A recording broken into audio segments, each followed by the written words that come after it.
Esperar um pouquinho. Pronto. É, Ah, sim, a gente estava falando sobre teoria de substrato, né? sim, E exatamente. a ideia daquele cara das determinações biológicas que a gente estava conversando, que teria uma fundamentação melhor que se partisse da genética, né? Lembrar. Sim, exatamente. O cara tava muito suspeitoso disso aqui, né? É, Vamos lá. Ah, eu dei uma olhada naquele artigo que você me mandou e eu achei extremamente difícil aquilo ali, velho. Extremamente difícil mesmo. o da O... sociologia relacional.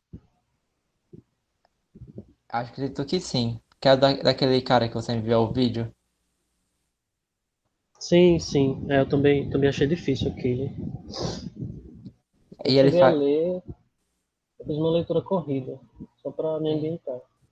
Eu também fiz essa leitura corrida. Também só pra me ambientar. Depois eu vou fazer anotações que a gente tava combinando. Agora, ele faz exatamente o que eu acho que o Habermas faz, pô. Ele pega uma ruma de tradição e corrente, coloca tudo num parágrafo só, é muito engraçado, pô. E é É, ele pior, foi né? orientado pelo Habermas. Ele foi orientado pro Habermas, é? Foi orientado pelo Habermas. Meu Deus do céu, agora tudo faz sentido. Ele, ele cita o Habermas lá no meio. O jeito de fazer É. sociologia dele é igual ao jeito que Habermas faz filosofia, velho. Que doideira, pô. Rapaz, esses vínculos são bem mais próximos do que eu imaginava, cara. Uhum. Eu queria saber qual é a metodologia de estudo desses caras pra falar sobre tantas correntes ao mesmo tempo, velho. Eu quero realmente saber. Eu, tam- eu também fico nessa dúvida. Porque eles tratam de tudo. É, cara, é muito assustador, velho. Isso quando eles não entram em outras paradas, tipo na biologia, na. Tipo, o Levi-Strauss tem um momento que ele chega e fala, não, eu tirei isso aqui da fisiologia. Eu fico, onde é que esse cara achou isso? É, doideira, cara. Doideira. Tipo, deve ter alguma coisa. Eu sou muito cético. Eu não acredito que eles leram os trabalhos todos desses caras, não. Também acho que não. Assim, ler, de fato, eu acho que não. É, ler de, tipo, pegar o texto e passar o olho por cima. Até esse tipo de leitura eu acredito que não, velho. Acho, acho que no máximo, sei lá, pegou os resumos dos artigos, sabe? Fez um compilado de resumo, alguma coisa assim. Porque Uhum. sem condições, brother. Sem condições. Sinceramente. Mas enfim, né? Vamos lá. Ah, sim, falando nisso, o Guerru critica esse tipo de coisa, é verdade. Lembrei agora. É, Quem? ele disse que o Guerru, um dos estruturalistas, é porque apesar Hum, de você ter lido o Goldschmidt, o estruturalismo que a gente segue é o do Guerru. Pelo uhum, menos quando eu vejo citar o método que eles estão fazendo, o texto que eles estão seguindo, assim, de método, eles falam mais do Guerru. É, o Guerru, na hora que ele está falando sobre os métodos de, de fazer história da filosofia, ele contrapõe, que ele chama de um método, eu esqueci o nome, mas um método que você escolhe um determinado ponto e se aprofunda, e um outro método que você faz meio que uma narrativa histórica e tenta colocar os personagens de acordo com essa narrativa. Então, sei lá, uhum, você tá querendo mostrar um certo desenvolvimento. Vou pegar o Habermas, por exemplo. Você quer mostrar um certo desenvolvimento da filosofia depois da metafísica, depois da queda da metafísica. Aí você pega os personagens históricos, aglutina eles em movimentos, e aí você coloca eles como agentes históricos determinados nesse fio condutor. E aí o texto dele é uhum. para criticar justamente esse tipo de história da filosofia, que é uma história da filosofia que você não precisa ler os autores. Só basta você pegar os autores e colocar eles na narrativa histórica. Sim, saquei. Aí ele defende justamente o oposto, que você tem que escolher um desses pontos e mergulhar aprofundadamente. Uhum. Doideira, doideira mesmo. Mas é interessante. Vamos lá, então. Agora, uma questão que eu tenho. O que é a agência na sociologia, você sabe dizer? Agência. Agência. Eu não sei se eu sei definir. Tipo, se refere à ação dos indivíduos. Acho que agência é sinônimo de ação. Porque você tem a. Isso vem da oposição entre estrutura e agência. Uhum. Você tem a compreensão dos fenômenos sociais enquanto instituição ou enquanto estrutura. Por exemplo, lembra daquilo que você estava falando da sua conversa com o Marcos da universidade? Lembro. Da universidade enquanto instituição e da universidade enquanto prática. Uhum. Isso, universidade enquanto prática, pode ser traduzido como universidade enquanto agência. Hum, Se refere à capacidade de agenciamento das instituições. O saquei. agenciamento das instituições, a atuação delas através dos indivíduos, digamos assim, é a agência desses indivíduos. Você Saquei. agencia estruturas, é tipo isso. Não, não, legal. É que o conceito de agência é muito utilizado por Deleuze. E o uso dele é um uso muito sociológico do termo. Tipo, Uhum, ele vai utilizar o termo agência para fazer o que eles interpretam como uma filosofia, mas eu lendo me parece mais uma sociologia. Ele está explicando uhum, como os indivíduos são subjetivados. Que uma das propostas do Deleuze é justamente eliminar com essa noção de um sujeito pré-estabelecido, dizer que o sujeito, eu vou colocar em termos mais palpáveis, que é o sujeito é uma construção social, vou colocar uhum, assim. E aí a grande pegada dele é mostrar como os indivíduos são subjetivados a partir de agenciamento. Esses termos todos são deleuzianos. Indivíduo, uhum. subjetivado e agenciamento. Toda a teoria dele do sujeito é a partir disso. Aí, pelo que eu tô lendo com você, pelo artigo que você me passou, parece uma teoria sociológica mais do que. Sei lá, tá muito turvo esse negócio, porque esse artigo que você mandou pra mim, apesar de difícil, ele não parece mais científico do que um artigo do Habermas. E isso é muito Uhum. estranho. Não, acho que o que esse autor está fazendo é tentando propor uma metateoria. O que, o Só- que, o que esse cara, o Vandenberg faz é de fato, ele mesmo chama de metateoria, ou então de filosofia da sociologia, alguma coisa assim. Mas é engraçado ele falar isso, porque no início ele já disse que a gente está numa época em que essas pretensões de metateoria elas estão caindo em desuso. No E essa é começo, uma das críticas dele, e isso é uma coisa que ele, assim, baseado não nesse texto, que eu não lembro direito, mas em falas dele em outros momentos. Ele, por exemplo, no congresso que eu vi pelo YouTube, não sei se eu tenho o link ainda, ele critica a sociologia francesa, que é a sociologia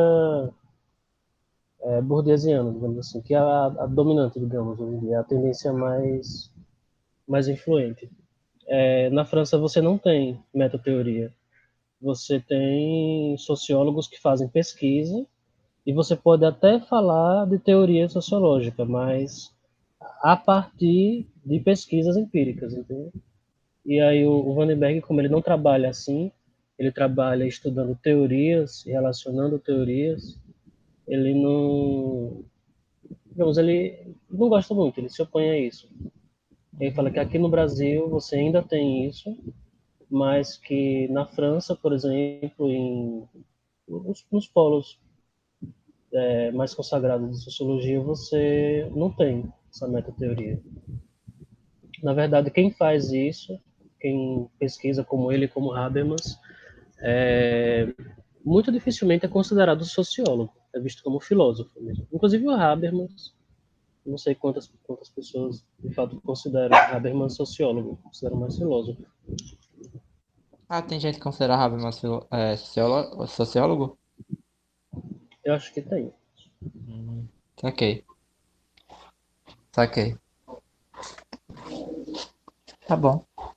É só umas questões que me veio mesmo dessa primeira leitura nesse texto. É, agora eu acho uma pena isso, sinceramente. Eu sei que eu não sou da área, etc e tal, mas eu acho realmente lastimável o, o quando a ciência vira um conjunto de práticas sem a pretensão de unidade. Aham. Porque isso começa a levantar aquelas questões. Então, qual de fato a diferença entre uma ciência e uma técnica? Porque a técnica é isso, é um conjunto de práticas que desempenham determinado fim, só que não tem uma unidade. Uhum.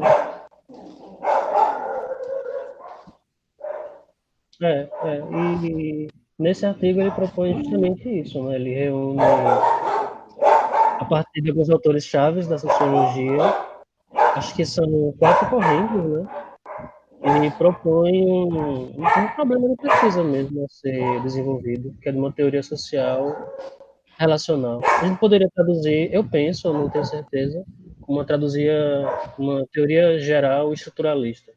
Assim, lendo o estruturalismo como sendo teoria relacional, como sendo sinônimo. Entendi.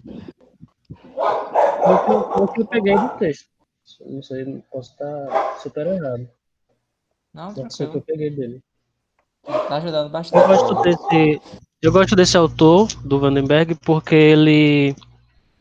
ele traz aquilo que. Isso que a gente está buscando mesmo com essa parada de leitura de manuais. Ele traz as principais tendências da sociologia, que é difícil, na verdade, de você encontrar até mesmo na graduação. Tem autores que Sim. são super atuais, mas que eu nunca vi na minha graduação, nem tinha ouvido falar desse texto, desse livro que eu fiquei para ler. Sim. Também é difícil, né? Vamos especular para quem está falando sobre isso. São quantos profissionais da área que se doutoram por ano? E eu não sei. Mas, tipo, um chute. Com certeza deve ser, sei lá, mais do que 1.000, entendeu? Uhum. Então, Realmente não sei, acompanhar. não faço a menor ideia. Sim, mas eu tô estipulando um número que pelo menos é mais do que 1.000. Sei lá. E é um número super baixo que eu tô colocando. Eu acredito que é pelo menos 1.000 que se doutora por ano aqui no Brasil, sei lá, alguma coisa assim. Uhum. O curso de Ciências Sociais não tem doutorado? Eu fiquei sabendo que tem. Tem doutorado em sociologia. Deve sair quantas pessoas de lá por ano? Umas 3 ou 4? Eu acho que é por aí, sim. Pronto, aqui no Brasil, por completo, tem quantas universidades com doutorado em Sociologia, você acha? Não sei. Ah, tá bom então. Acho que todas as universidades federais devem ter, não? Sabe quantas universidades federais tem? Hum, eu acho que não são todas que tem, não. Por exemplo, eu tô chutando isso pelo de filosofia. O de filosofia não é todas as universidades que tem doutorado, não. É Na verdade, verdade, daqui não tem. na verdade é um. Não, recentemente abriu. Ah, abriu o Doutor... doutorado daqui? Foi, abriu. Recentemente tem agora. Olha só, Pois é. Abriu recentemente mesmo. não sabia. Pois é.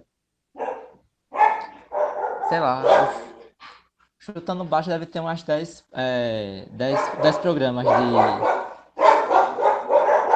de doutorado aqui. Pronto, já se for 3 a 4 pessoas por ano, já são 30 pessoas com doutorado Uhum, no, por ano no país. Agora uhum. imagine isso juntando diversos outros países. Acho que dá uns Sim, 1.000 sim. facilmente. Deve dar. Eu só tô querendo chutar isso para especular o quanto de trabalho está sendo gerado, que é quase impossível mapear. Uhum. Agora, esses caras eles têm vantagem, porque lá o sistema de pesquisa funciona muito bem. O que eu quero dizer com o sistema de pesquisa não é a parte do pesquisador, mas lá os cargos de biblioteconomista são bem ocupados. Então, geralmente, esse trabalho de catalogação de novas informações, quem faz são o sistema de biblioteconomia de lá. Uhum. Interessante. Aqui, é, eu tenho um amigo que faz biblioteconomia. Ele me explica tudo que eles aprendem lá no curso. Só que não é Quem, o Daniel? executado. O posto único lá.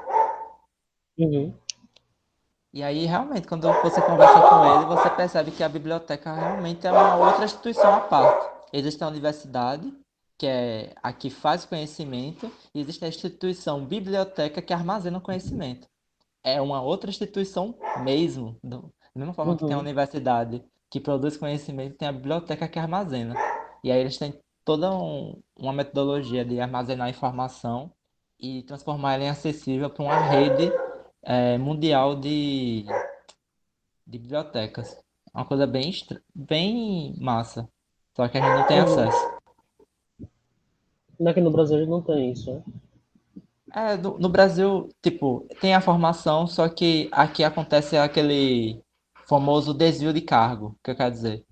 Aqui a gente tem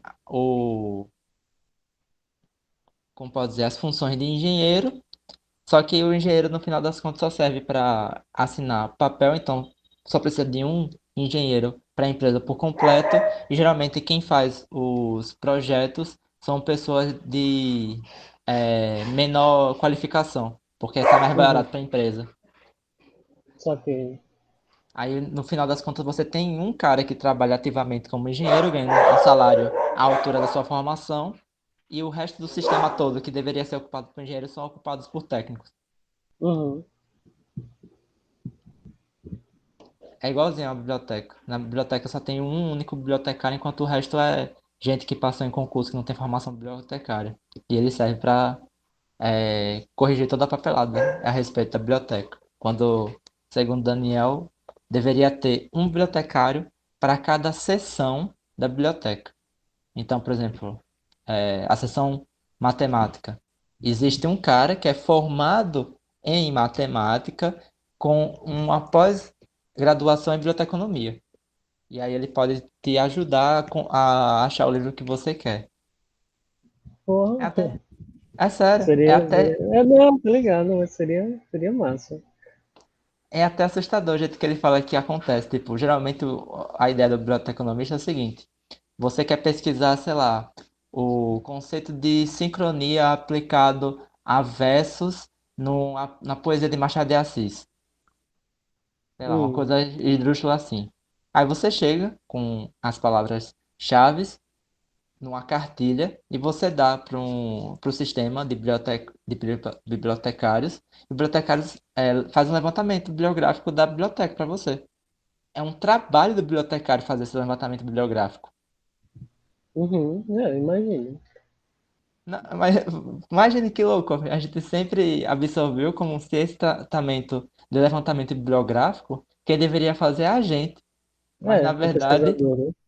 é, Porque a gente associa isso ao trabalho de pesquisa. sim, Tá junto com o trabalho de pesquisa.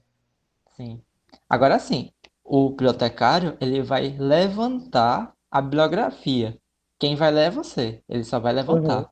Sim, Mas se você sim. parar pra pensar, você realmente você começa a se questionar, tipo, como eram as coisas antes da internet? Tipo, dá para o pesquisador atualmente fazer isso por conta da internet. A gente chega lá no Google qualquer da vida e seleciona três palavras-chave, coloca lá e baixa todo o livro que tiver a respeito. O Google funciona como bibliotecário nesse sentido. O Uhum. Google ou esse site que eu mandei para você. Agora, como era antigamente a internet ia existir? O povo fazia nas maluquices?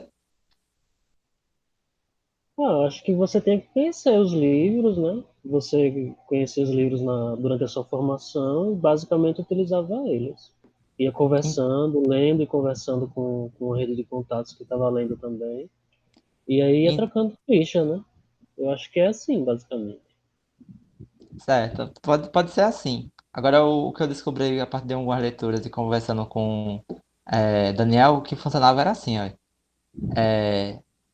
Geralmente, um país que quer fazer uma contribuição ou instituir uma área do conhecimento, o primeiro passo que ele tem que fazer é criar uma biblioteca nacional. O que é uma biblioteca nacional? É um órgão do Estado que ela vai ter que ter cada cópia de todo livro publicado no país. Uhum, Então, todo livro que é publicado no país, de maneira, é, pelo menos até pouco tempo atrás, eles tinham que enviar uma cópia do livro que eles publicaram para a Biblioteca Nacional. É uma lei federal isso. uhum. Então, a Biblioteca Nacional ele tem praticamente todos os livros que foram publicados no país a partir de um X tempo aí. Além disso, ela tem todo um financiamento para comprar livros estrangeiros. Então, o que geralmente se fazia, pelo menos pelos livros que eu li, era dedicar um tempo da sua pesquisa para você ir fisicamente mesmo para a Biblioteca Nacional e passar algumas semanas fazendo levantamento de bibliografia lá, a partir do sistema deles. E aí você recebia uma ficha, de fato, para você enumerar as palavras-chave importantes para sua ficha e ele te dava um prazo para entregar a lista de livros com aqueles dados. E aí você iria fisicamente para a biblioteca e fichava esses textos. Interessante. Doideira, né? Imagina aí você pegar sei lá, um bondão não, né? Qual era o meio de transporte da época?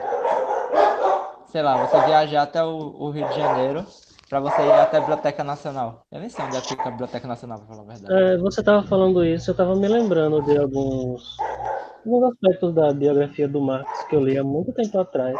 Ele falava que tipo, tem várias histórias referentes a ele estar na Biblioteca Britânica para trabalhar, né? Para É, escrever e tal, que ele passava dias e dias na biblioteca. E aí eu sempre ficava me perguntando, mas por que, que ele ficava lá na biblioteca? Agora faz mais sentido dele dele de fato passar os dias na biblioteca e de ter ido para lá para trabalhar lá e tal. o trabalho do pesquisador. Tanto que os textos inéditos que as pessoas encontram desses filósofos ultimamente estão sendo, tipo, alguém, por acaso, pega um livro e tem lá anotações desse filósofo que estavam perdidas lá na biblioteca. Dentro do Tipo, livro. dentro do livro. A última foi do Kant que eu vi, que foi descoberta, acho que há uns 2 anos atrás. Que abriram um livro que eu estava estudando e tinha anotações dele lá. Imagina, Aí a um galera, texto. aí a galera pega as anotações, chama um filólogo e publica um textinho do Kant. Desculpa, dá pra repetir? Aí a galera pega as anotações dele, chama um filólogo e tal, e publica um texto do Kant. Exatamente. Geralmente é um texto pequeno. Aí vem como pode dizer, especialista da filosofia do Kant e tenta interpretar toda a filosofia do Kant a partir daquela passagem que acharam no livro da biblioteca. Aham. Engraçado, pô. Daí, Isso me lembrou uma vez, no início do curso, eu achava que eu ia estudar bastante estatística no curso. Então eu fui na biblioteca, peguei um livro emprestado e comecei a ler o livro. Aí eu fiz as anotações e deixei no livro e esqueci, e devolvi para a biblioteca. Uns 2 ou 3 anos depois, quando eu fui conversar com o professor sobre essa liga acadêmica, ele disse que a gente podia começar lendo um livro de estatística. E ele me sugeriu o livro que eu tinha pegado algum tempo atrás para ler. Aí a gente foi até a biblioteca para pegar o livro, porque ele ia escanear para disponibilizar para os outros. E aí, quando a gente pegou o livro, tava lá as minhas anotações. aí você falou, olha só minhas anotações. Foi, Ou você ficou anotações. aquela. Não, eu falei. Foi bom que, né, reforçou que eu realmente tinha interesse em estudar a parada. Porque se a minha anotação tava lá, de um livro que ele Verdade. sugeriu sem saber que eu já tinha pegado ele. E o que eu achei interessante foi que a anotação ficou lá por mais de 2 anos, entendeu? Ninguém tinha Sim. pegado o livro, ou se tinha pegado, manteve a anotação lá. Não, pô, já que a gente tá falando dessas coisas, tem como você saber o histórico de consulta do livro, pô, na Bicem. Uhum. Você já viu isso? Sim, em alguns livros mais antigos o histórico tá até escrito no livro mesmo, né? Sim, Mas acho que agora já exatamente. deve ser pelo sistema.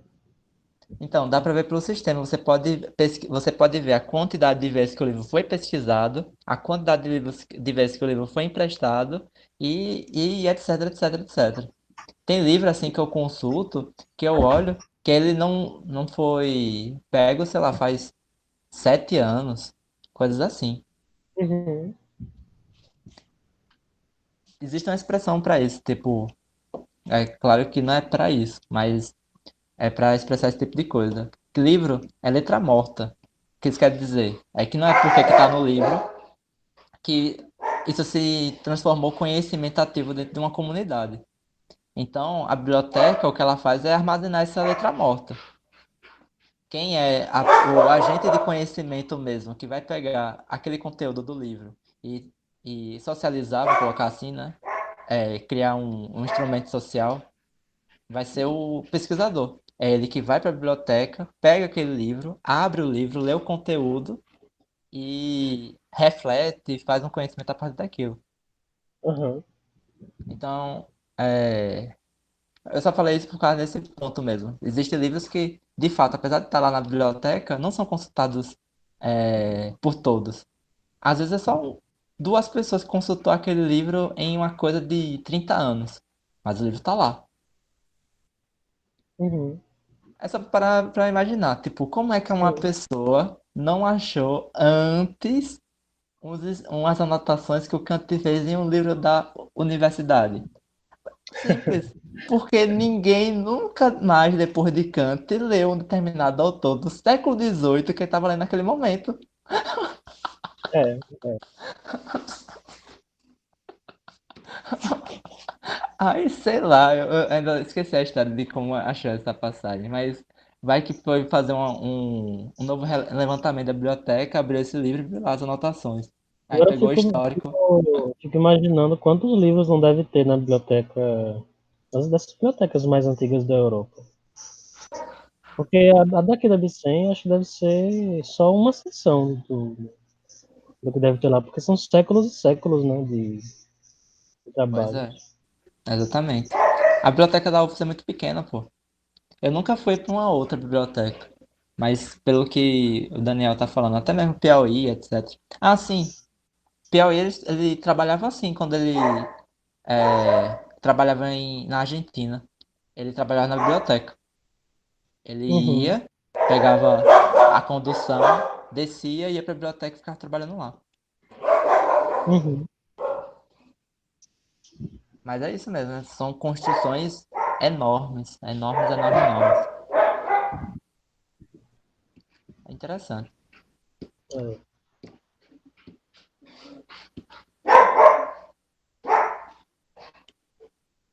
Aqui mesmo, esse livro.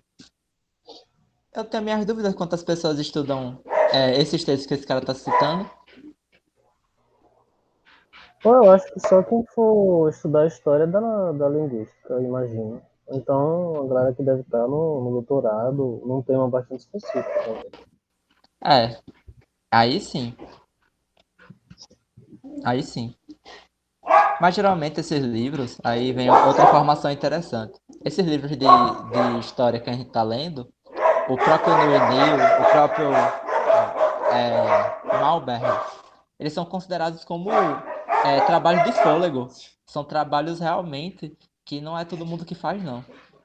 Porque o levantamento Uhum, realmente histórico que eles fazem na consulta das fontes original, para fazer essa história que ele está tentando fazer aqui, é muito trabalhoso e exige realmente uma dedicação exclusiva e muita pesquisa de biblioteca. aquele livro do Neil e Neil, até hoje ele é referenciado por conta daquela pesquisa histórica em história da matemática que ele fez. Hoje em dia, para fazer aquele tipo de livro, já se abandonou o projeto de um autor. Agora o que tem é compêndios mesmo, que você divide a história em tópicos ou em autores, e você dá um tópico para cada pesquisador em específico. E ele escreve um artigo. A versão Uhum. mais recente de uma obra desse chama Handbook of History of Logic, que é assim, é um compêndio de 12 volumes em que quando você abre, cada pesquisador que está escrevendo um artigo é um pesquisador diferente. É, isso aí. Eu penso que deve ser até melhor assim mesmo.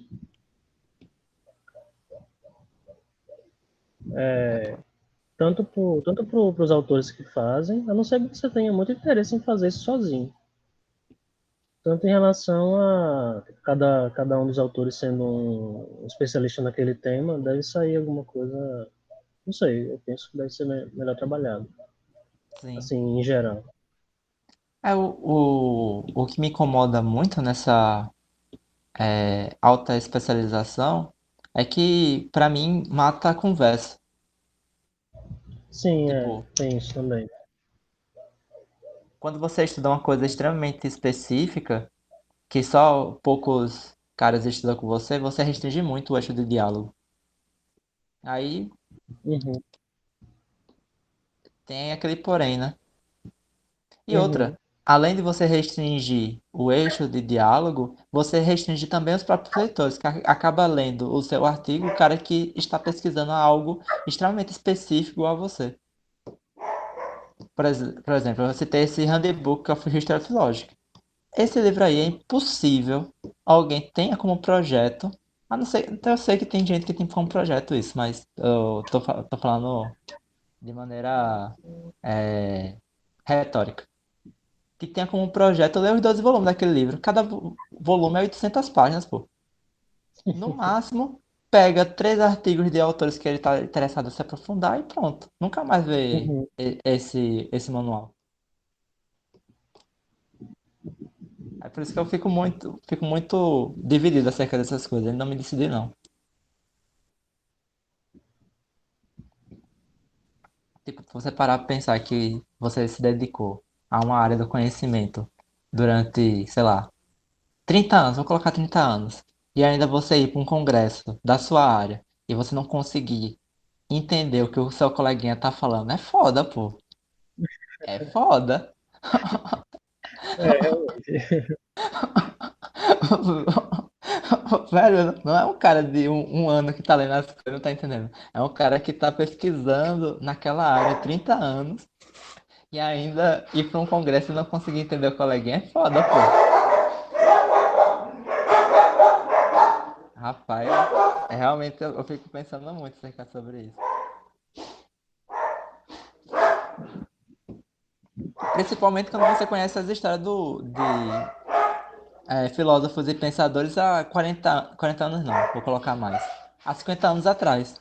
Que eles iam para um congresso um do outro, sabe? E aí eles vinham um cara falando sobre psicologia, o cara respondia em um artigo sobre linguística, o outro respondia em um artigo sobre filosofia analítica, o outro já respondia num artigo sobre filosofia da mente. Aí você chega assim, pô, qual é o eixo de discussão aqui?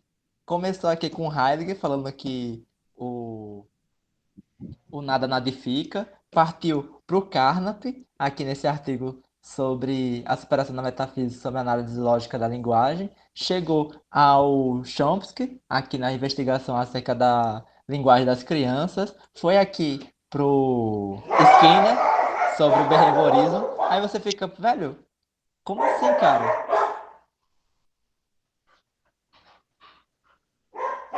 É isso aí. É, o exemplo que a gente tá vendo agora é o Bourdieu. O Bourdieu tá falando lá de teoria social. Mas até agora o que ele tá falando é sobre livros de outras áreas. Sim, sim, é isso mesmo. E não são livros de outras áreas periféricos, não. Ele tá lendo realmente gente que influenciou a pesquisa mesmo. O Uhum. Reichenbach, o Weierstrass, são caras extremamente influentes na história da física. Enfim, é só um disclaimer aqui. Vamos lá dar uma olhada nesse livro. O problema muito discutido relacionado com a teoria do substrato é até que grau o efeito do substrato poderia dever-se a alguma disposição biológica, anatômica, fisiológica, que favorecerá determinado tipo de articulação, mais que uma imitação socialmente determinada de hábitos adquiridos. A primeira opinião tem sido apresentada por Pierre Fouché e Jean, acho que é o J. van Ginneken. Inclusive, se há tentado revelar alguma correlação entre a distribuição geográfica de tal ou qual tipo de articulação e a de determinado grupo sanguíneo. O fez, eu vou colocar assim, o sueco Bertil Lundman. O autor mais recente é L.F. Brosnahan, The Sound of Language. Bastante recente até. É, praticamente contemporâneo ao lançamento desse livro aqui. Uhum. Se suas observações. Ah, isso é interessante também pontuar. Acho que eu até falei que na aula de literatura comparada, a professora comenta sobre uma noção histórica que a gente tem, como se os movimentos históricos eles surgissem com o fim do anterior, quando na verdade eles coexistem, eles são o surgimento do estruturalismo não é o fim da pesquisa histórico-comparativa. Ela continua até hoje.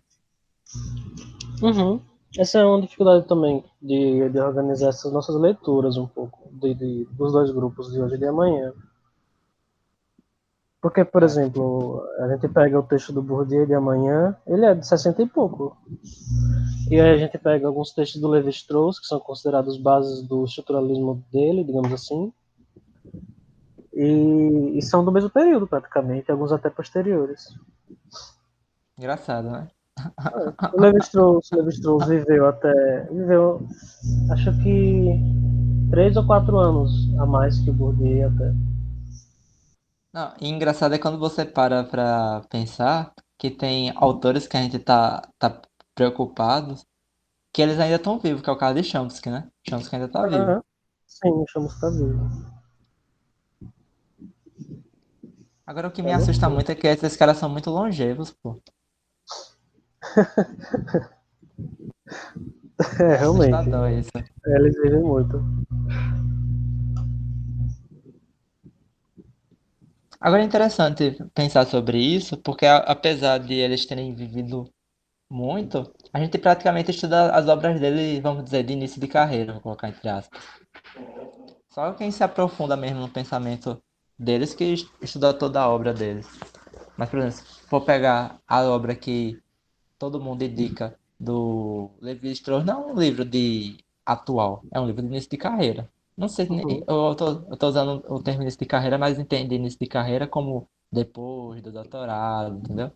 Esse tipo de Sim. coisa. É, mas acho que a obra que mais indicam, a que mais conhecida, é a tese do doutorado dele. As estruturas Hum, elementares do parentesco. Que é reputada como sendo, sei lá, é a obra que funda e divulga o corpo do pensamento dele. É a tese de doutorado. O Bourdieu parece caramba, que ele não concluiu a tese de doutorado dele. Um fato engraçado. interessante. É. E mesmo assim foi pesquisador. Uhum. Chegou a ocupar uma cadeira com uma posição semelhante à do Levi-Strauss na Universidade Francesa, no Collège de France. Que interessante. Se eu bem me lembro, eu vi isso numa palestra, o cara falou, que ele não terminou o doutorado, porque eu ficava me perguntando qual era o doutorado. Eu pensava que era a distinção, que é que é um livro, mas não. O que era para ser a tese de doutorado dele, ele publicou anos depois, num livro chamado Senso Prático. O livro dele faz várias críticas ao estruturalismo nos primeiros capítulos. Mas a gente podia ler depois. Sim, pode colocar na lista. Sério mesmo.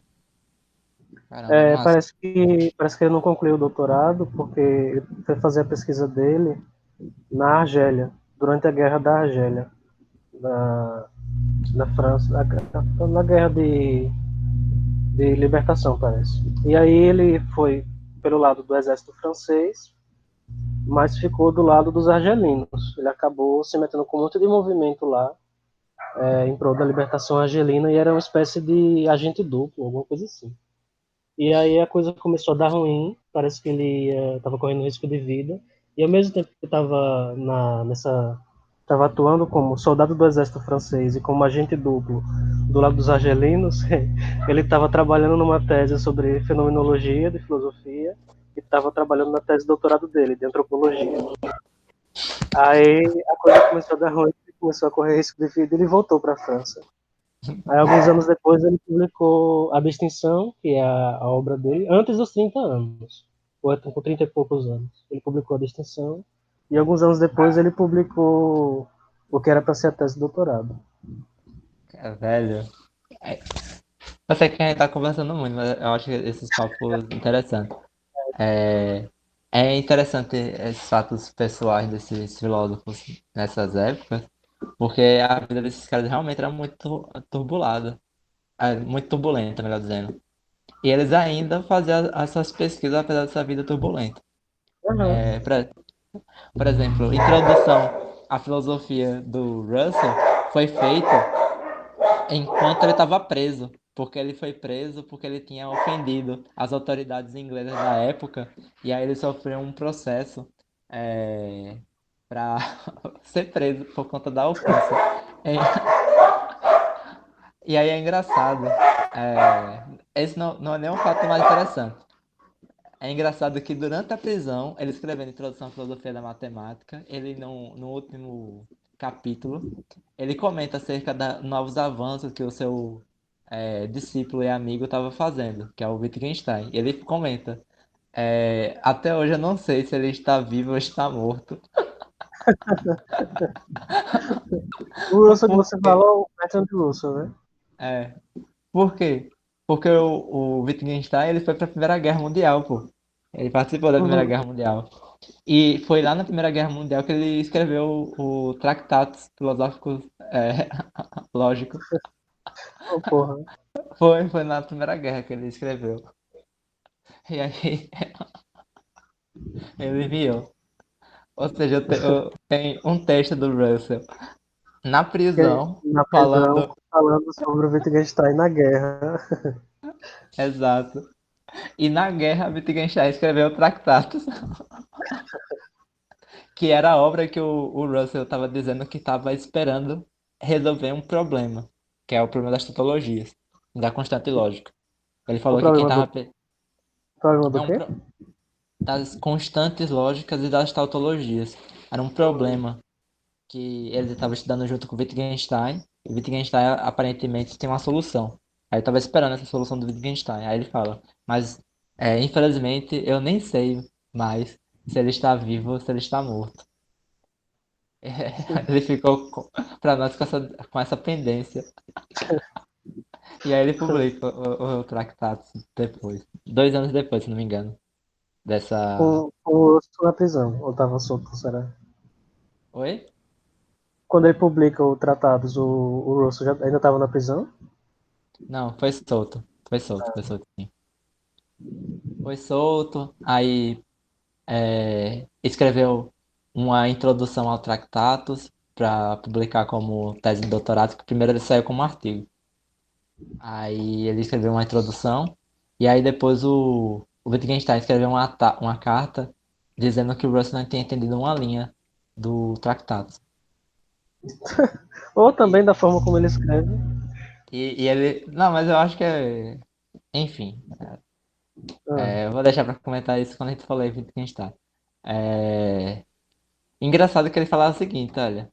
Infelizmente, eu só tive contato com a sua introdução em alemão. E, infelizmente, a única coisa que poderia ser aproveitada da sua introdução, que é a sua escrita inglesa, foi totalmente morta pela tradução. Nossa, Ou seja, não se aproveita nada na tradução. Ai, ai. Eu acho o Wittgenstein tá bem arrogante nesse sentido. aham. Enfim. Mas a interpretação de Russell não é ruim, não. É uma interpretação boa. Só que não é uma interpretação que o Wittgenstein queria que fizesse a ele, né? Mas aí é foda também. Queria que o quê? Também não é a interpretação que o Wittgenstein queria que fizesse dele, mas também é foda. Coloca um manual Sim. de instrução de leitura de tratados antes, então. Pois é, escreve do jeito melhor, mas. Né? O É, mas Russell era o, um cara que. O Russell era um cara que escrevia bem. mas o objetivo dele, eu acho, que era justamente ser essas palavras de revelação bíblicas, entendeu? Por isso que ele escreveu Uhum. daquela maneira. Que era a verdade, né? Você chegar lá, tem lá um conjunto de provérbios, que é uma sabedoria transcendental, que você lê e você esclarece, faz a terapêutica do seu pensamento. Enfim. É, Mas é engraçado essa vida turbulenta mesmo. eu também acho. Eu não produziria nada numa guerra. E eles produziram. Isso que é mais engraçado. E pra mim é muito doido pensar que de fato essas guerras têm impacto no sentido do conhecimento. Por exemplo, grande parte de os documentos em referência a Frege foi perdida por causa do ataque a Berlim. Uhum. Então, coisas a respeito da vida dele, que foi uma biografia escrita pelo filho em um conjunto de trabalhos, foram todos perdidos. A sorte é que esse conjunto de trabalhos tenham sido copiados, o do Frege, em outra biblioteca, mas a biografia que o filho dele fez para ele não existe mais. Pô, penso. Né? Não que eu queria ler, né? Longe de mim isso, mas é chocante saber que, de fato, esses ataques a certos lugares específicos têm o poder de apagar algo na história. É. Porque a guerra é tão distante da gente que a gente não consegue pensar que, de fato, ela é materialmente decisiva. Se você chegar na Biblioteca Nacional, colocar uma ruma de. É o que aconteceu, né? Com o museu pegando Uhum. fogo. Não sei, é. O conhecimento que você perde ali, você não recupera nunca mais. Vai ser Uhum. sempre aquela nota de rodapé. Antigamente existia tal coisa, mas devido ao incêndio de tal ano, não temos mais. Então a gente fica a especulação sobre o que tinha naquilo ali. Pronto, acabou. É. Ai, ai. Vamos lá, então. Se suas observações estão deveras bem fundadas e os testemunhos até a flecha, não sei o que é essa lá flecha, Hasta la frente. Deixa eu ver aqui no tradutor.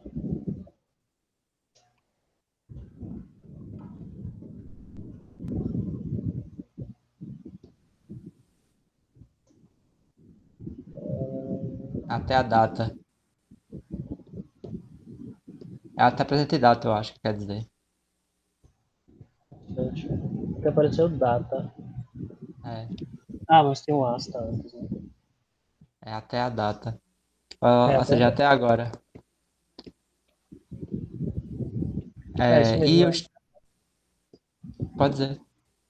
Não, eu ia dizer que é isso mesmo, é até a data. Vou traduzir por e até agora. E os testemunhos, até agora, estão longe de ser convincentes. Há certos registros raciais distintos que acompanhariam tendências a adotar determinadas particularidades fonéticas. Até certo ponto, portanto, a linguagem seria um fenômeno biológico.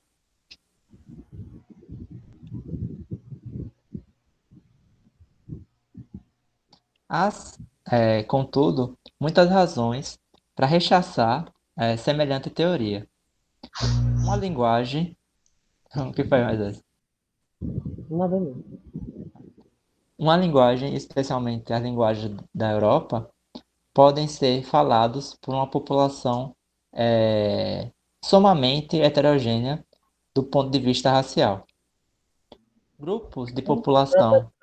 Até pra ensinar papagaio a falar. Então, foi o que a gente falou a Pra reunião conversar. passada. Aí o que isso quer dizer que o papagaio, então, ele é ser humano? Ele pertence a uma determinada raça, porque consegue falar? Enfim. Talvez. Se bem, cara, que esse exemplo do papagaio é muito bom, porque tem uma discussão muito engraçada entre o Locke e o Descartes que envolve o papagaio. É sério. E não é fofoca da vida pessoal, não. É um exemplo que o Locke dá, dizendo que se um papagaio fosse capaz de raciocinar, etc e tal, operar como um ser humano, ainda assim a gente não chamaria ele de ser humano. Isso é uma crítica ao conceito de homem como animal racional. Uhum. Aí o Leibniz vai criticar essa concepção de papagaio de Locke, porque ela está fundada em um registro de navegação em que o povo fala que encontrou animais falantes. E, e aí o Locke coloca isso no seu exemplo, como se tivesse descobrido outros animais que têm racionalidade, só que não são homens, porque eles são Uhum. capazes de articular palavras, falar, se comunicar e pensar. Isso teria sinal de pensamento. Aí tem essa controvérsia. No caso, o Leibniz não acredita nos registros dos viajantes, Sim, que é mais engraçado. E o é, Locke, por outro lado, acha que isso é sinal do que eles pensam. sim, Como exatamente, exatamente, é um debate interessante. sim. É um E essa, pensamento da época falar que a articulação da linguagem é um sinal de pensamento. uhum. Isso tá nas, por exemplo, é, caramba, não, discurso do método. Caramba, quase não sai. Descartes.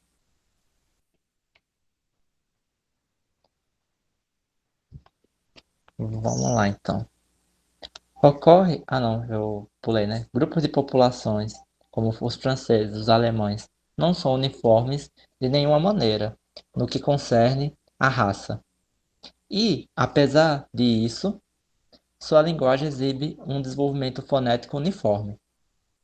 Ocorre frequentemente que, em um período da história, opere determinada tendência fonética, e em outro, uma totalmente diferente. E acaso tem precisamente oposta. Acaso tem. Acho que tá bom. E isto É, sem que, sem que haja havido nenhuma troca observável correspondente na estrutura étnica da população. Uma linguagem pode ser adotado por um povo de raça inteiramente distinta e, não obstante, seguir operando as mesmas tendências apesar da troca nas raças dos habitantes. Esse conceito de raça ainda é utilizado, você sabe dizer mais isso? nas ciências sociais, Uhum, não, ele foi meio que banido há muito, por volta da década de 60 e tal. beleza. Banido mesmo. Você fala em raça, nas ciências sociais, você é olhado com péssimos olhos. Hum, Mas eu tenho um debate sobre isso, de que, por exemplo, o Levi-Strauss tem um texto chamado Raça e História, eu acho. Não sei se é nesse. Mas em algum lugar ele fala que se substituiu a noção de raça muito para se opor a teorias raciais que a antropologia aceitava há algum tempo, mas se substituiu, por exemplo, por etnia. sim, Só que a etnia funciona muito mais, acabou funcionando muito mais como uma outra maneira de distinguir.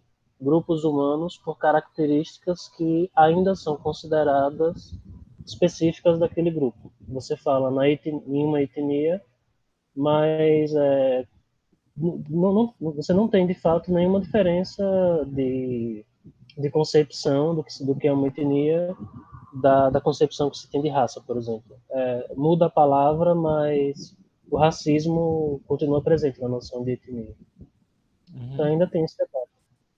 E atualmente o debate gira em torno da noção de etnicidade.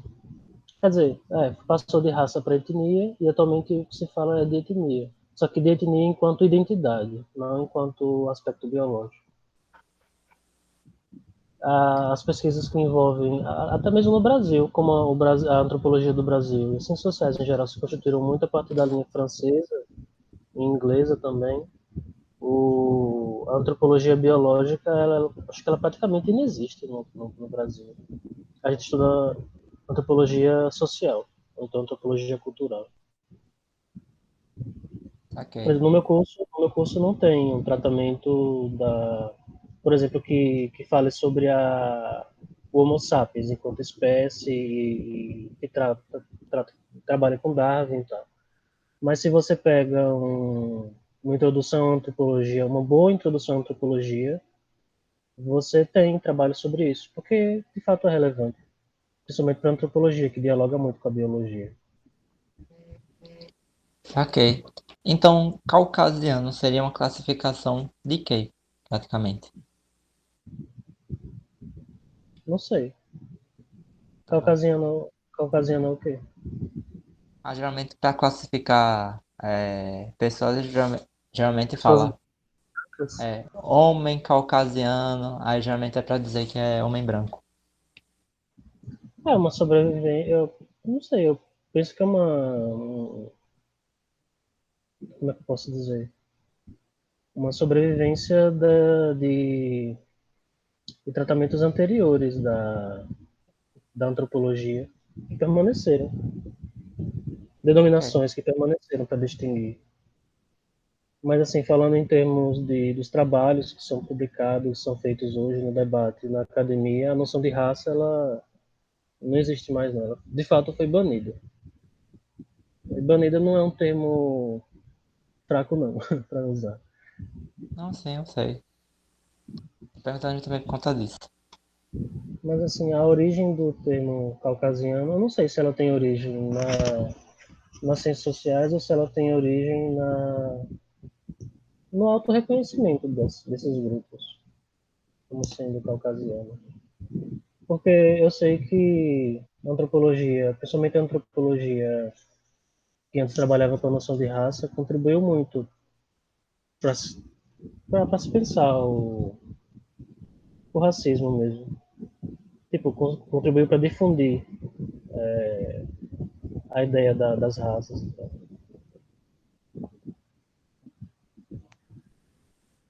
Ok. Mas,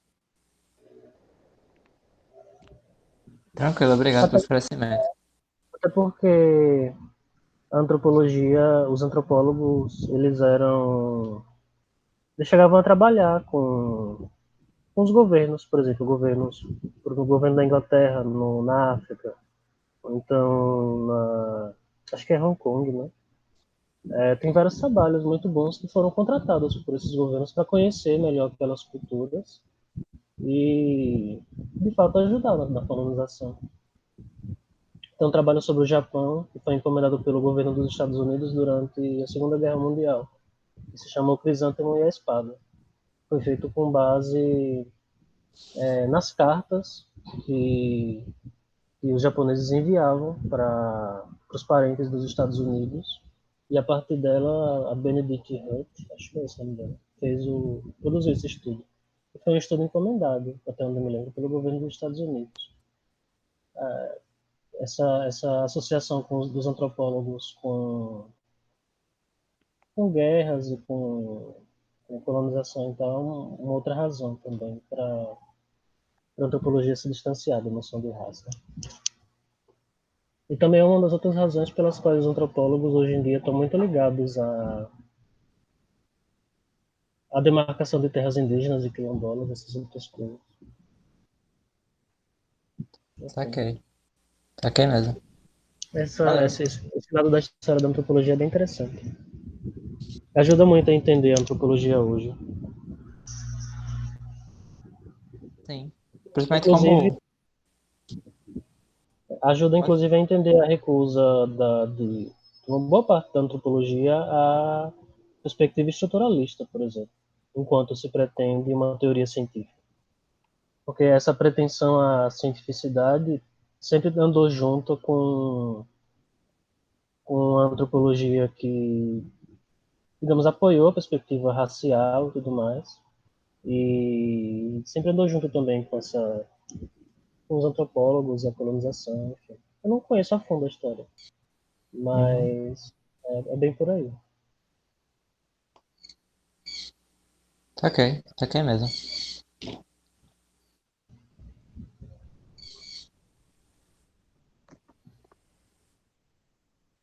A questão que me levanta esse tipo de coisa, e não porque eu tô achando alguma realidade acerca da questão racial, até porque eu não sei nada sobre isso, é até que medida como pode dizer, essa recusa ética da pesquisas envolvendo diferenciações entre populações, ela é prejudicial para a construção de um conhecimento científico acerca da própria sociedade. Sim, eu também me faço essa pergunta. Eu lembro que em Antropologia 1 foi a única vez que eu estudei alguma coisa relacionada a isso. No final da disciplina, o professor fez uma dinâmica e trouxe um exemplo de uma característica que é típica dos grupos orientais. Eu não sei como é que eu falaria isso em termos de etnia. Mas tipo, que eles não, lá é muito baixo o consumo de desodorante, porque eles não transpiram. Quando eles transpiram, eles não fedem também. Isso é biológico, isso não é cultural. É uma questão da biologia deles. E nem é da área de lá. Não, não é biológico mesmo. Tem a ver com. Eu não sei o nome do negocinho que faz a gente transpirar e tem as bactérias e tal, e aí faz feder. Mas eles não têm isso. E, tipo, existe na antropologia, nas ciências sociais em geral, essas ramificações que estudam isso. Só que atualmente, pelo menos no Brasil, é bem reduzido. Eu não sei como é que isso está na biologia. Acho que a biologia deve estudar mais isso. Só que mesmo a antropologia, que tem essa questão de conexão mesmo a antropologia que tem essa conexão com a biologia, quando os debates normalmente giram em torno de qual é a diferença de cognição entre humanos e animais. É um debate mais voltado para a cultura e para o simbólico. Se você for olhar também nas publicações da área, nos eventos de antropologia, você não encontra debates de antropologia biológica, por mais que a área exista. Inclusive, eu estava olhando há poucos dias justamente com essa preocupação de não ter aprendido muita coisa sobre antropologia biológica, alguns manuais de antropologia biológica. Eu tenho até eu coloquei aqui antropologia física, como é conhecido. Procurei em inglês porque em português eu não achei nada. Eu tenho um aqui de 2010 para ler. Eu tinha pegado dois. Não, acho que eu só tenho um aqui. Eu coloquei na minha lista. Acho que foi umas 2 semanas atrás.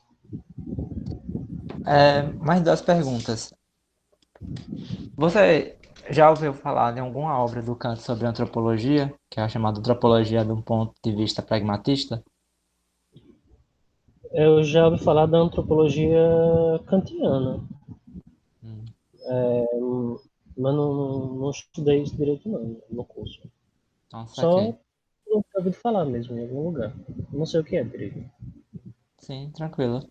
Aí porque Imagino que seja que. alguma coisa próxima por exemplo, o Hume quando estuda a natureza humana. Não sei, chutando. Sim. Eu perguntei porque eu achei interessante que tem um termo mesmo, antropologia. Pelo menos eu não vejo o termo antropologia no Hume, no Berkeley, no Sim. Descartes. Agora Kant tem um livro realmente com o nome Antropologia, e além do nome Antropologia, tem o nome Pragmatista, que é muito mais engraçado ainda. Sim. O... A corrente pragmatista vai tirar o seu nome de pragmatista dessa obra. E você sabe qual que é a ideia da obra, assim, no Não, geral? eu tô perguntando justamente por conta disso, que eu sei que existe, mas eu nunca abri. Eu pensei que, sei lá, em algum momento do curso eles comentavam acerca dessa obra. Inclusive, assim, eu acho difícil até. Se fosse na sociologia, até talvez alguém tivesse comentado. Mas a filosofia também, a antropologia também não gosta muito dos filósofos, não. Sim, falando um pouco, falando em termos de estereótipos, mas de estereótipos que você observa. Se fosse algum pós-moderno, alguém assim que está tentando desconstruir a filosofia e tudo mais, acho que até você encontraria mais referências. Se fosse Foucault, mais Kant, acho que nenhum antropólogo lê direito não. Belezinha. Bacana, Enfim, são bacana mesmo. questões interessantes que eu fico pensando também, estudando antropologia. É, É legal a antropologia, mas, assim, em termos dos principais teóricos que eu tô falando. não, sim. Não, Eu, Isso mas realmente bem é, interessante. mas é nisso mesmo que eu tô interessado, nos principais, teóricos também na sua área. A última pergunta é sobre um papo que a gente. Eu sei que hoje a gente não tá lendo muito, eu tô fazendo mais perguntas pra você. Mas é porque tem levantado muitas questões ultimamente. Lembra daquele papo que você disse acerca de tabus que são presentes em todas as. é, eu vou chamar assim, mas não sei se é o termo adequado. Em todas as formas de sociedades humanas? Tabus. Você está se referindo à proibição do incesto? Desculpa, dá pra repetir? Você está se referindo à proibição do incesto? Sim, Sim, tô. sim, eu tô lembrado. Eu conversei com meus colegas acerca disso, eles colocaram uma de objeção. E eu queria saber em que medida essas objeções são respondidas por esse tipo de sociologia. As Hum. objeções que eles colocaram, que eles me mostraram que tem muitos trabalhos que mostram que no Antigo Egito tinha muito casamento entre pai e filho, principalmente quando se tratava de faraós.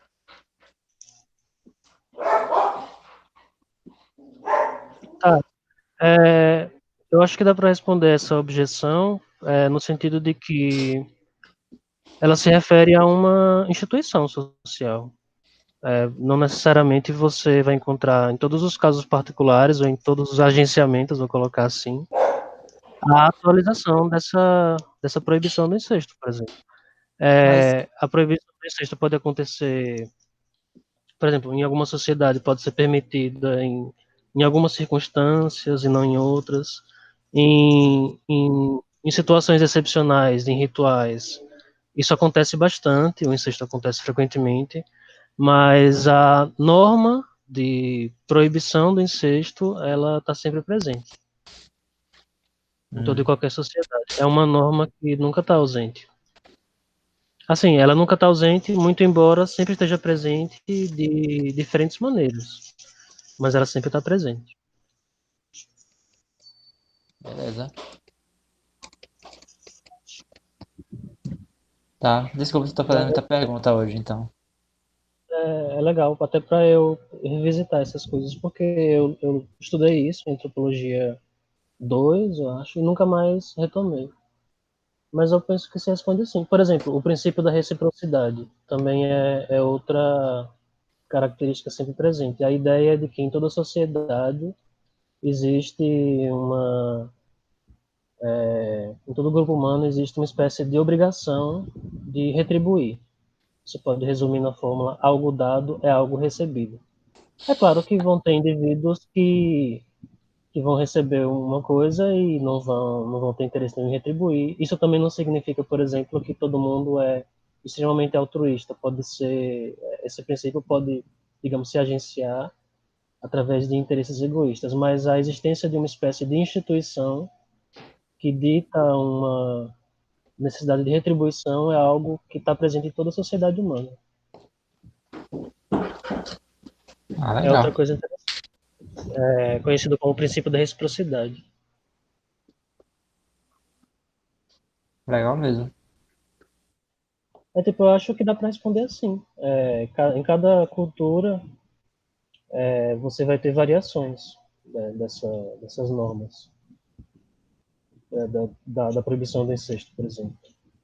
É bastante frequente que se tenham situações excepcionais nos quais isso é permitido, em rituais, por exemplo. Eu lembro de Levi-Strauss falar isso. Mas em outros momentos é absolutamente proibido. E as proibições variam, por exemplo, entre primos, normalmente é mais frequente e tal. Mas a proibição, a norma, ela sempre está presente, em alguma medida. Por isso que ela é tão importante para a antropologia. Porque ela é a única norma que é assim, até onde eu sei. Ok, tranquilo. Tranquilo mesmo. E talvez eu tenha contato com esse texto mais tarde, né? Vai ficar melhor ainda. Sim, eu posso colocar na lista esse texto. Inclusive, nesse mesmo. Acho que alguns capítulos das estruturas elementares do parentesco a gente pode trabalhar, a gente pode ler. Ok. Nesse mesmo ele fala sobre o princípio da reciprocidade também, do Maus. Tem um outro texto também do Marcel Mauss e do Durkheim, onde eles demonstram a generalidade da tendência do espírito humano a instituir sistemas simbólicos, alguma coisa assim.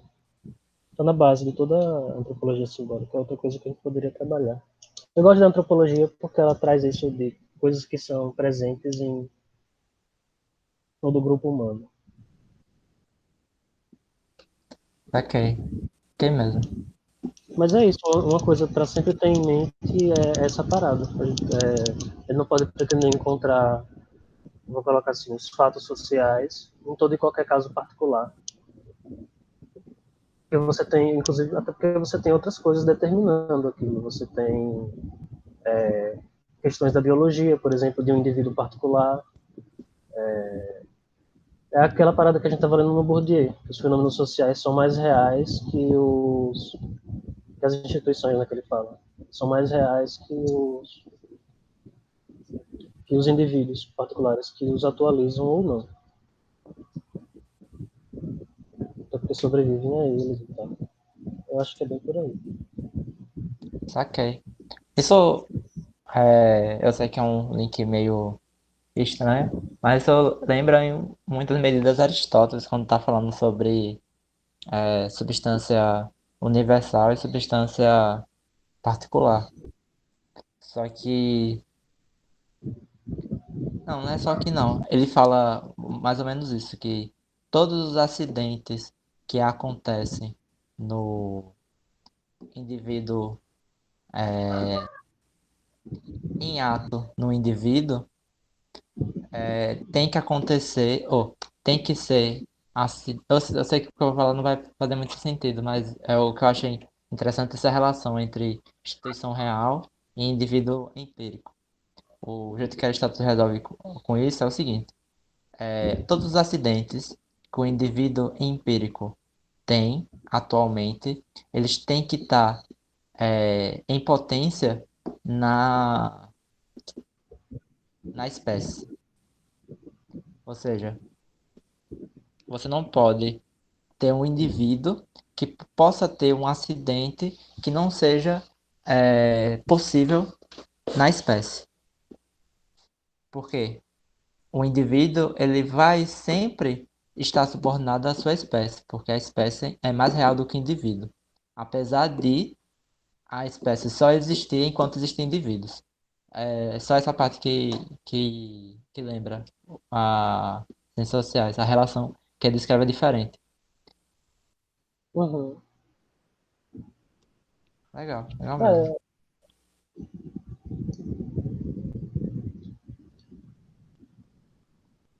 tem até alguns exemplos que, por exemplo, o Bourdieu dá para explicar isso que eu acho bem legais. Em dinastias, por exemplo, acho que eu já até dei esse exemplo, né? Que a realidade social dos indivíduos precede a individuação biológica. Eu uso até esse termo. A posição social ela existe ainda que você não tenha nascido. E às vezes Ah, legal. ela permanece existindo e afetando o sistema de relações de um determinado campo quando o indivíduo biologicamente dado já não existe mais.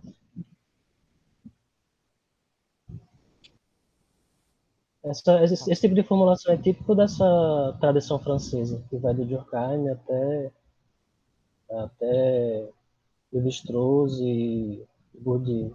Inclusive, Porque não é pouco frequente que se trata tudo isso como sendo uma tradição estruturalista em sociologia.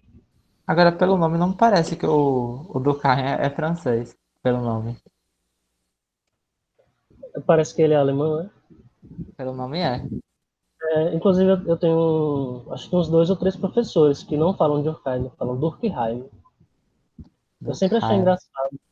Eu acho engraçado porque eu aprendi a falar Durkheim como professor de sociologia do ensino médio. E aí, quando eu cheguei na graduação, que eu vejo eles falando Durkheim, eu fiquei sem entender. Eu nunca perguntei o motivo de falar Durkheim, mas depois que eu vi os meus colegas chamarem de Durkheim, simplesmente porque aprenderam com o professor, acho que eu peguei o que é que tem por trás. Ah, isso é fácil de responder. Assim, é fácil entre aspas, só pra deixar bem claro. Só ver quem são os pais dele. Realmente é assim que o povo faz esse tipo de inferência. Parece realmente que os pais do Kain, ou do Kain, são alemães. Uhum. Por exemplo, até o Assim, nome do. voltando, Pode dizer. como é? Até o nome do Não, pai dele, que é Mose Durkheim, o item trema. o No nome, francês. o nome do pai do Durkheim é Mose Durkheim, né? Mose Durkheim. Olha Por só. quê? Você conhece algum cara assim? É porque o sobrinho do Durkheim, que é o Marcel Mauss, que eu falei nesse instante sobre o princípio da reciprocidade, então, o nome dele é Mauss, e é sobrinho do Durkheim. Ah, é refutado. O pai do Durkheim, ele era francês também. Ah, olha aí. E era um rabino francês, ainda, pra melhorar ainda. Uhum. O que eu ia falar, eu ia retornar àquela objeção que você me falou no início sobre o Egito e tal, de que o incesto era frequente. Eu acho que uma forma de refutar essa ideia aqui da generalidade da proibição do incesto é ver se essa proibição inexiste nessas sociedades enquanto instituição social, entendeu? Não em casos particulares. Inclusive, eu não sei se algum trabalho fez isso, de encontrar ou buscar encontrar sociedades nas quais, enquanto instituição, enquanto norma, a proibição do incesto inexiste. Você não tem, de fato, essa proibição em aspecto algum. Porque quando você se refere mas é bastante frequente, ou mais ocorre muito nessas situações e tal, isso de fato não, como é que eu posso dizer, não refuta a tese. Saquei. Não sei, eu sempre fiquei me questionando o quanto essa realidade institucional dos fenômenos sociais, em que medida os filósofos da ciência, os epistemólogos pensam isso. Assim, eu posso estar falando uma besteira enorme, mas essa ideia de instituição social se parece muito com a ideia de gramática inata do Chomsky, da gramática universal. É justamente isso, que é uma estrutura, eu vou chamar de estrutura, pode ter melhor. É uma, mas eu não quero dizer que é um conjunto de relações, não. É uma estrutura que você tem antes, que ela te possibilita organizar as formas empíricas na qual você está submetido e você organizar elas a partir de uma gramática mesmo. E aí coisas que são válidas naquela língua específica que você está inserido, elas são ativadas e áreas que não é daquela gramática específica, ela não é ativada. Ela deixa de funcionar. Você atrofia, vou colocar assim, essa parte da estrutura. Ele pensa mais ou menos assim. Então, realmente existe uma forma pré-definida que ela, vamos dizer, fica à mercê das determinações contingentes da empiria, ou da história, vou colocar assim.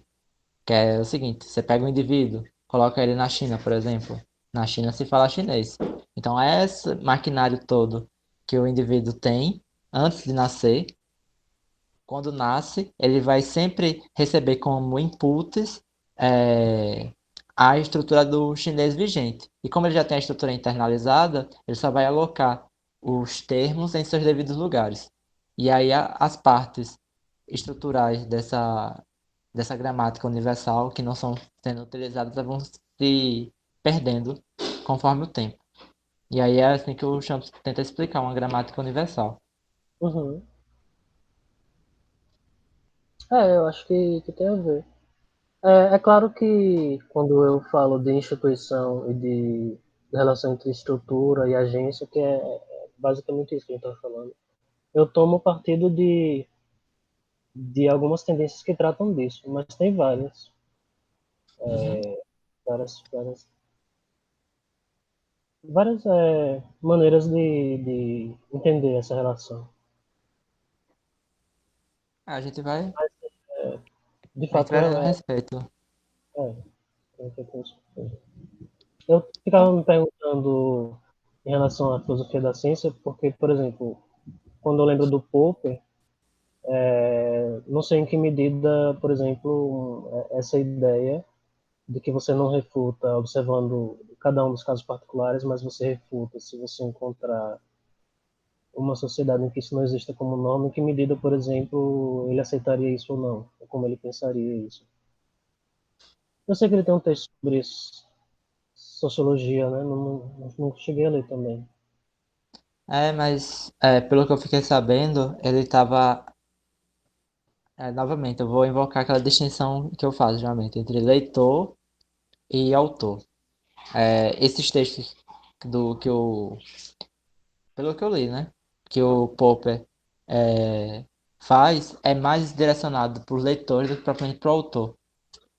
Então ele ataca, por exemplo, os pesquisadores de linha marxista, mas a gente estava criticando exatamente como os pesquisadores que se titulavam marxista pesquisavam na época.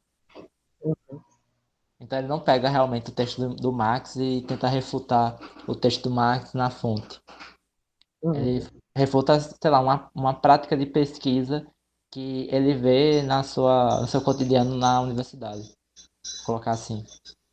uhum, Só que aí é complicado mesmo, porque ele vai fazer um juízo acerca do marxismo como ciência, totalmente pautado na parte da metodologia desses pesquisadores que ele está criticando.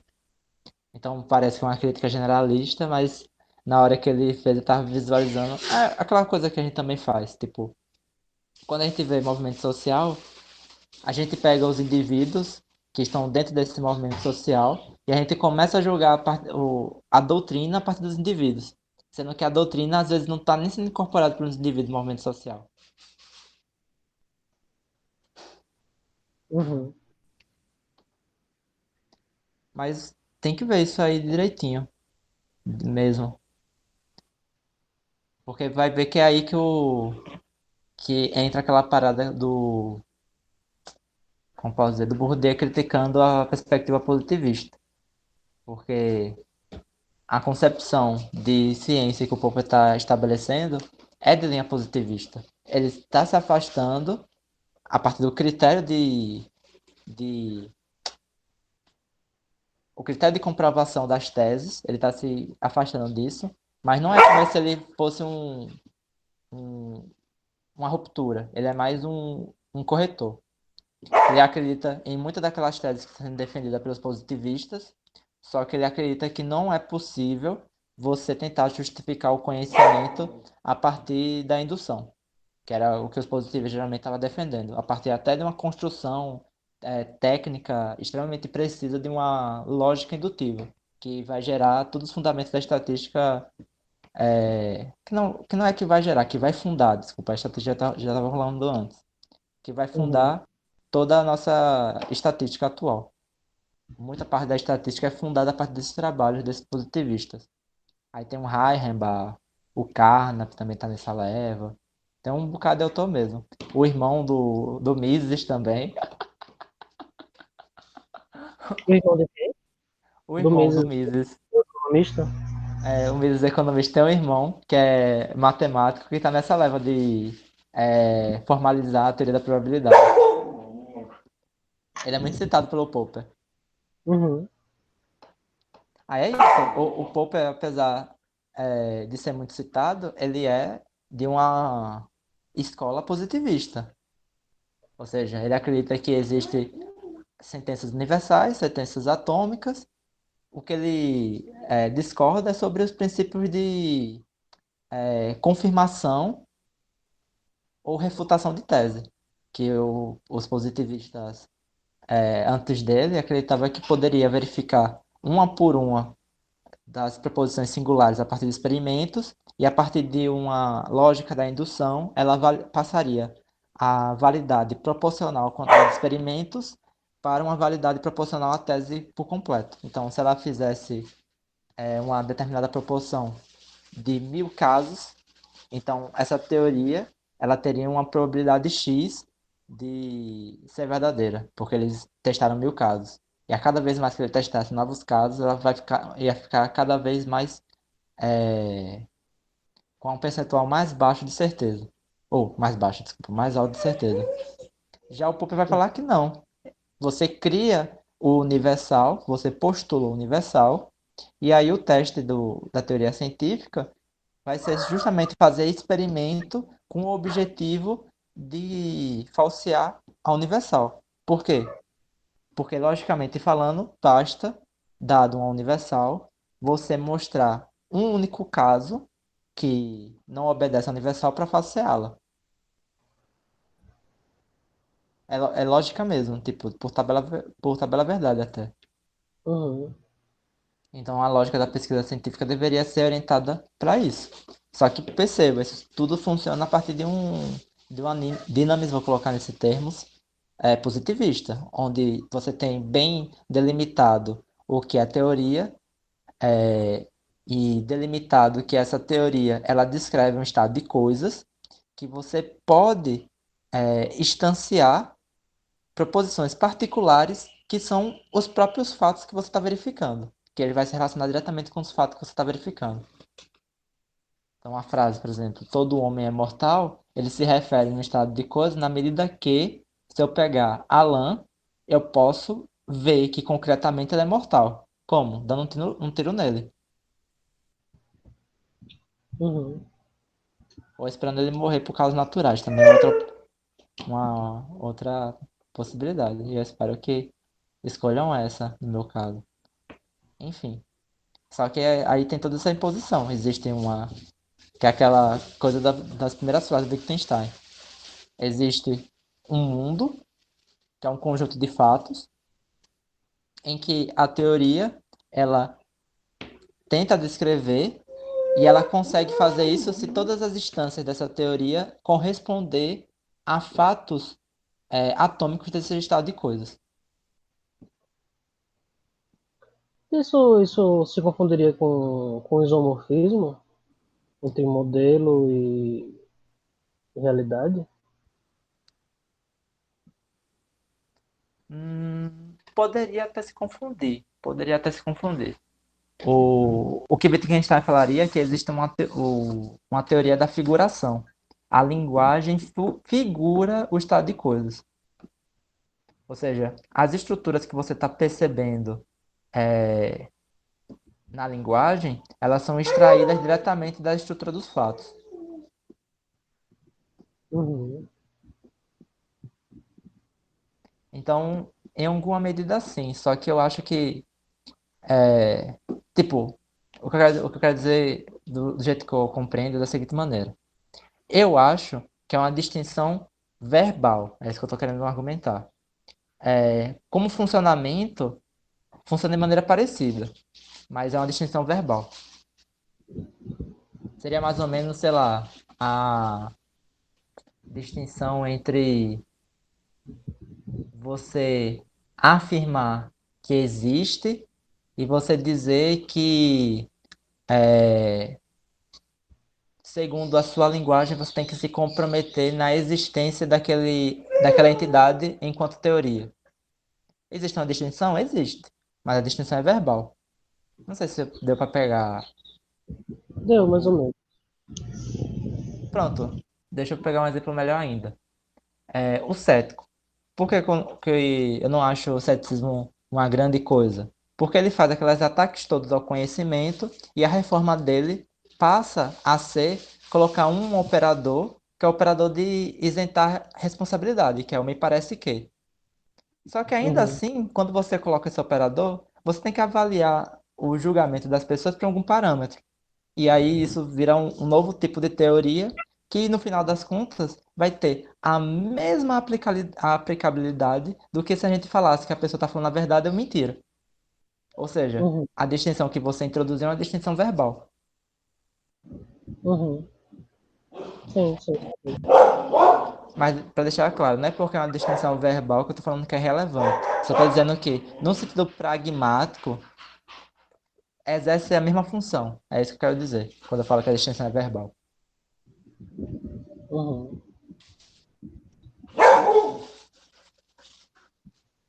Só que, se eu for interpretar dessa maneira, existe uma diferença que eu acho que é crucial. Dentro de uma perspectiva de isomorfismo, nenhum conjunto de signos é privilegiado. Só que Como é? Dentro numa da. perspectiva de isomorfismo, nenhum conjunto Uhum. de signos é privilegiado. Por exemplo, quem melhor representa a estrutura? Melhor representa a estrutura o conjunto de signos do português, melhor representa a estrutura o conjunto de signos do inglês, melhor representa a estrutura um signo, sei lá, do chinês, os signos da matemática, os signos da lógica.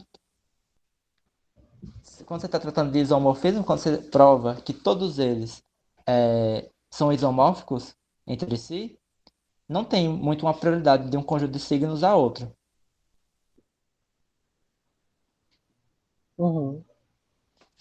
Só que na teoria da figuração tem essa distinção. Existe certas linguagens que figuram melhor o estado de coisas e certas linguagens que figuram pior o estado de coisas. Então a distinção seria essa, entendeu? Uhum. Da mesma forma que tem pinturas que representam melhor o rosto de uma pessoa, existem pinturas que representam pior o rosto de uma pessoa. Então uma das diferenças seria essa.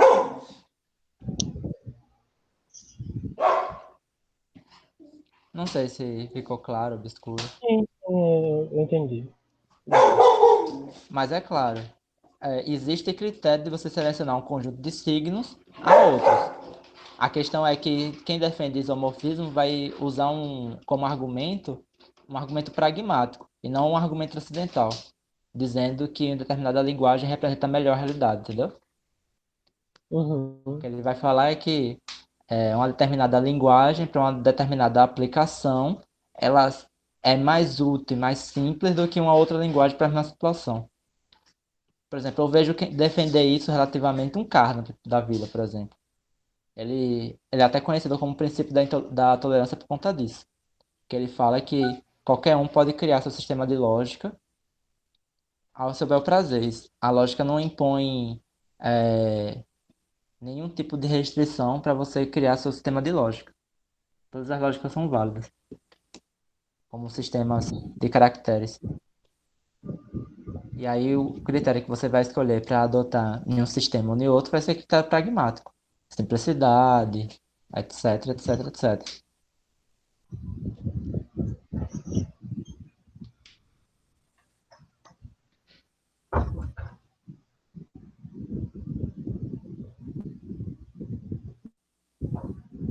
Tranquilo? Tranquilo. Beleza.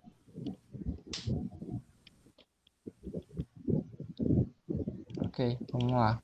Vamos lá. Hoje eu vou precisar sair um pouquinho mais cedo, viu? De boas. Certo. É aqui uma linguagem, eu tô nessa parte aqui, pode ser adotado por um povo de raça inteiramente distinta, e não obstante, seguindo operando as mesmas tendências apesar da troca na raça dos habitantes. O espanhol coloquial, falado por índios e mestiços da América Latina, exibem, em muitos respeitos, as mesmas tendências dos dialetos espanhóis da Península Ibérica. Um menino de raça muito diferente, negro ou chinês, por exemplo, que viva na Europa desde muito pequeno, adquirirá a linguagem da comunidade exatamente da mesma maneira que os meninos europeus, e sem que sua origem racial deixe rastros de nenhum gênero na língua que aprenda. É, é real, esses exemplos aqui que eu estou usando, né? Um Uhum. estudo cuidadoso dos dialetos espanhóis na América Latina mostra que se ala efeito, que se faz. Fala é certo. É, quase Se meu nome encontrar fictício. efeito. Ok, obrigado. Que se encontra. Encontrou, Pode falar, Moisés. se encontra efeito, né? Ou se encontrou alguma coisa. Sim. Não. Se encontra efeito do substrato em aquelas regiões em que os índios tenham uma situação social boa, especialmente no Paraguai. E onde, em consequência, tem acento índio. Caramba, tem, né, acento. Deixa eu ver.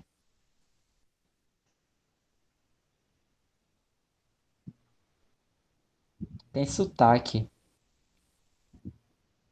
E ter sotaque de índio, vou colocar assim, não era sinal de baixa classe social. No entanto, que nas regiões em que os índios constituíram uma classe inferior despreciada, ou que deve ser depreciada, por exemplo, no Uhum. Peru, o castelhano se manteve livre da influência índia ou indígena. Então tá bom, os índios vão apresentar sotaque indígena mais por uma inferiorização de classe do que propriamente por conta do seu aspecto racial. Uhum. A intensidade do efeito do substrato na América Latina não está relacionada com a proporção de índios que há na população. Na luta pela sobrevivência entre as duas linguagens, suele ser, eu não lembro o que é, se é que eu pesquisei alguma vez na minha vida, Deixa eu ver.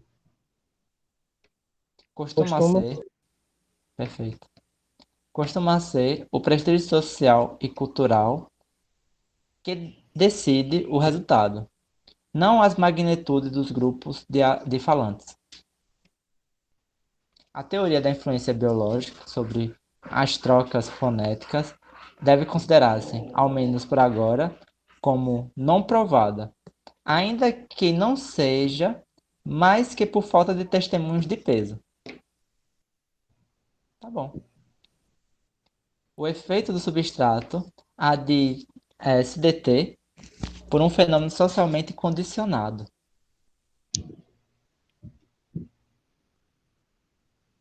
Acho que dá para ler mais um parágrafozinho, deixa eu ver só.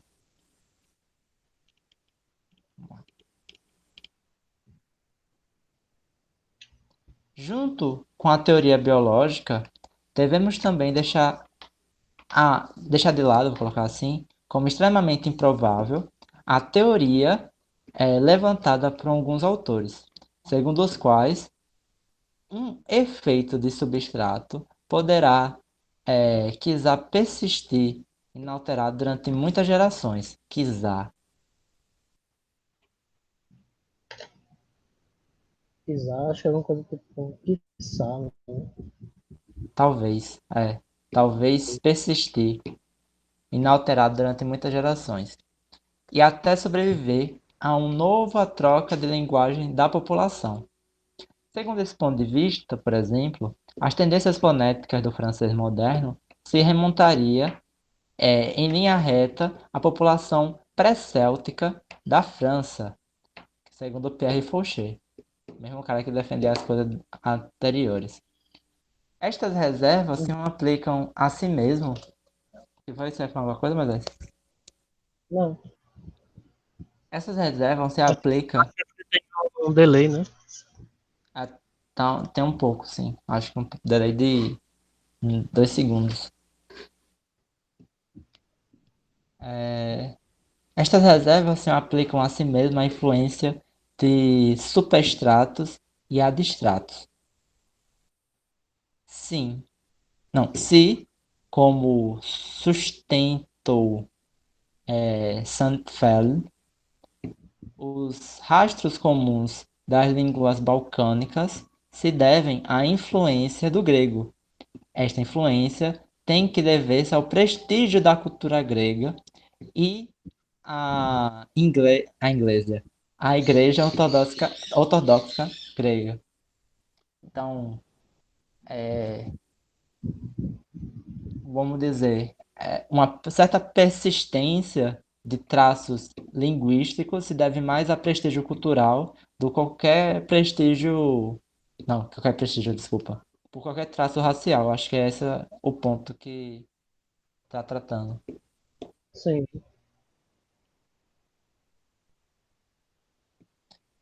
Em anos recentes, não pouco linguísticas,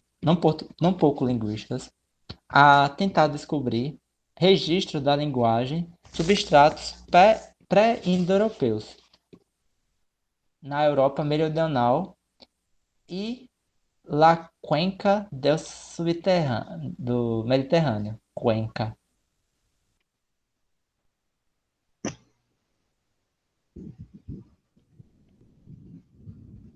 Tigela? É, aqui Ah, apareceu bacia. bacia. É, bacia. Bacia. Bacia do Mediterrâneo. E aqui tem lá do rodapé número 8. Frequentemente se dá o termo substrato num sentido mais amplo que o descrito antes. Ok. Acredito que é um significado que inclui adstrato e qual é o outro? Suprastrato, né? Que ainda, Uhum. eu ainda não peguei muitas as distinções, não. Essa distinção era que a gente estava pensando sobre ela, né? Ele também não deixou muito claro, até onde eu vi, qual a distinção. Eu penso, Sim, a interpretação que eu tinha dado pensando sobre isso depois é que talvez, e aí aqui talvez a gente depois pudesse voltar para ver, para retomar isso. Que talvez o primeiro termo seja o termo como o autor que ele estava citando usava. E aí ele usou o mesmo porque estava citando o pensamento do autor. Mas isso é porque eu ainda estou defendendo aquela ideia de que eles são basicamente a mesma ideia. Que a distinção seria porque no primeiro caso ele estava citando o autor, portanto falando como ele fala, e depois falando como o termo passou a ser falado. Entende? entendo. Entendo sim. Tipo, isso acontece em vários termos mesmo. É, por exemplo, o termo paradigma que a gente usa não tá em Saussure. A Aham. gente, a gente pegou de outro autor. O que a gente chama de paradigma, se você chamaria de outro tipo de relação. Saquei. É. Mas ele não ter deixado isso claro é algo a se pensar. Se, de fato, ele não está querendo estabelecer uma distinção que a gente não percebeu. Aí pode ser simplesmente negligência mesmo, né? Ele não achou É, importante.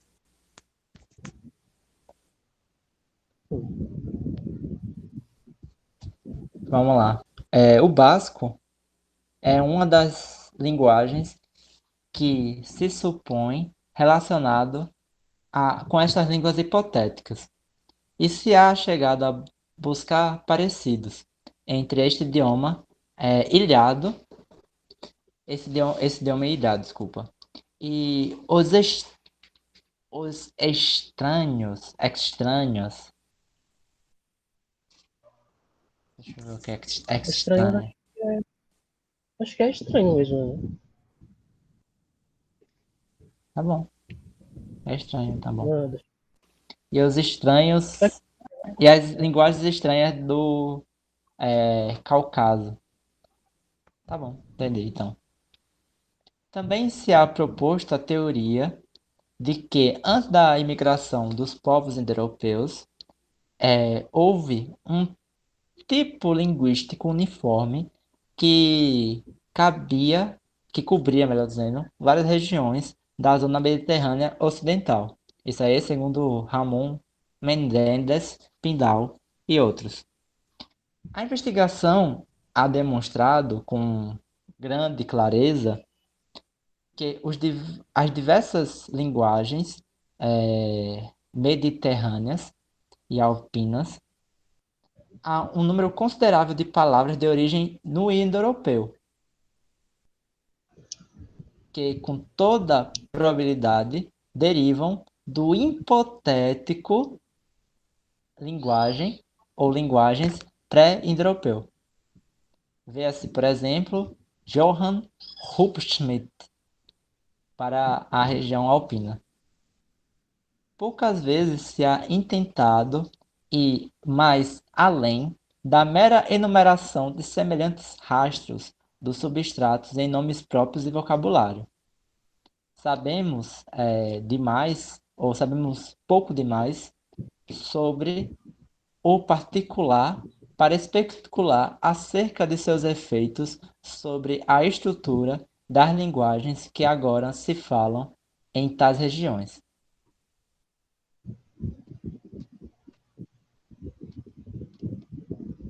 Ok.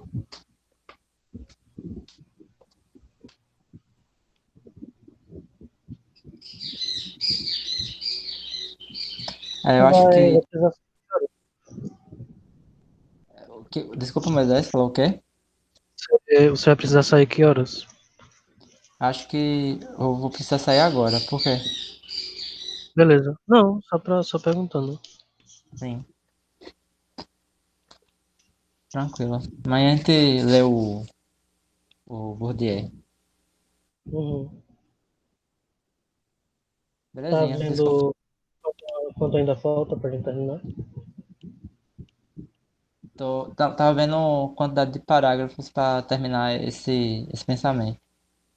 Esse aqui termina na página 36, se não me engano. Uhum. Página 36 do arquivo.